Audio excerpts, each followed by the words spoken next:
राधे राधे दोस्तों, आप सभी का हार्दिक स्वागत है हमारे चैनल भक्ति की धारा में। दोस्तों, आज इस वीडियो में हम आपको भगवान श्री कृष्ण के जन्म की कथा के बारे में बताएंगे, जिसे जन्माष्टमी की व्रत कथा भी कहा जाता है। इस बार जन्माष्टमी व्रत 16 अगस्त 2025 को मनाया जाएगा। भाद्रपद मास के कृष्ण पक्ष की अष्टमी तिथि को जन्माष्टमी यानी श्री कृष्ण के जन्म की खुशी के रूप में मनाया जाता है। भक्तजन इस दिन आधी रात को कान्हा का श्रृंगार करते हैं और उन्हें भोग लगाते हैं और पूजा अर्चना करते हैं। तो आइए सुनते हैं मुरलीधर की यह पावन कथा।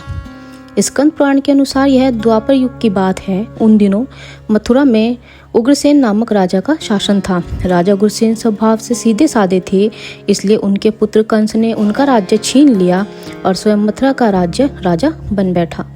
कंस की एक बहन थी जिसका नाम देवकी था। कंस उनसे बहुत स्नेह करता था। देवकी का विवाह वासुदेव जी से तय हुआ। विवाह संपन्न होने के बाद कंस स्वयं ही रक्त हाँकते हुए बहन को ससुराल छोड़ने के लिए रवाना हुए। रास्ते में अचानक आकाशवाणी हुई, हे कंस, जिस बहन को तू इतने प्रेम से विदा करने स्वयं जा रहा है, उसी बहन का 8वां पुत्र ही तेरे संहार करेगा। यह सुनते ही कंस क्रोधित हो गया और देवकी व वसुदेव को मारने के लिए जैसे ही आगे बढ़ा, तभी वासुदेव जी ने विनम्रता से कहा, देवकी को कोई हानि मत पहुंचाओ। मैं वचन देता हूं कि देवती की प्रत्येक संतान तुम्हें स्वयं सौंप दूंगा। कंस ने उन्हें मारने के बजाय कारागार में डाल दिया। वहां देवकी ने 7 संतानों को जन्म दिया और कंस ने निर्दयता से सभी को एक एक कर मार डाला।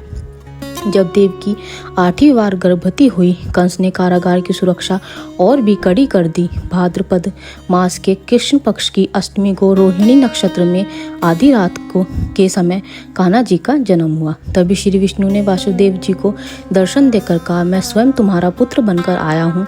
अब मुझे गोकुल ले जाओ और यशोदानंद के पास छोड़ आओ और वहाँ से जिस कन्या का जन्म हुआ है उसे यहाँ ले आओ।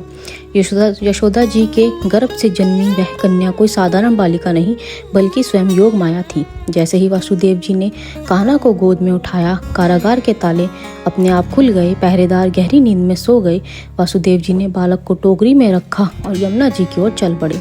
उस समय यमुना जी उफान पर थी। वासुदेव महाराज जी ने टोकरी को सर पर रखा। शेषनाग ने फन फैलाकर कान्हा को वर्षा से बचाया और यमुना जी का जल उनके चरणों को छूते हुए 2 भागों में बट गया। वासुदेव जी ने नंद बाबा के घर पहुंचे, कान्हा को यशोदा माता के पास सुलाया और वहां की कन्या को लेकर मथुरा लौट आए। जब कंस को देवकी की 8वीं संतान के बारे में पता चला, वह तुरंत कारागार पहुंचा। उसने देखा कि 8वीं संतान तो कन्या है, फिर भी उसे जमीन पर पटकने लगा। तभी वह कन्या उसके हाथ से छूटकर आकाश में चली गई और बोली, अरे मूर्ख, मुझे मारने से कुछ नहीं होगा।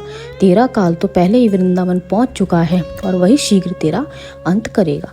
कंस ने वृंदावन में जन्मे उस बालक को मारने के लिए अनेक प्रयास किए। उसने कई राक्षस भेजे, परंतु कोई भी बालक का बाल विवाह का ना कर सका। अंततः कंस को एहसास हो गया कि नंद बाबा का यह बालक ही वासुकी देव की 8वीं संतान है। युवावस्था में श्री कृष्ण ने मथुरा लौटकर कंस का अंत किया और धर्म की स्थापना की।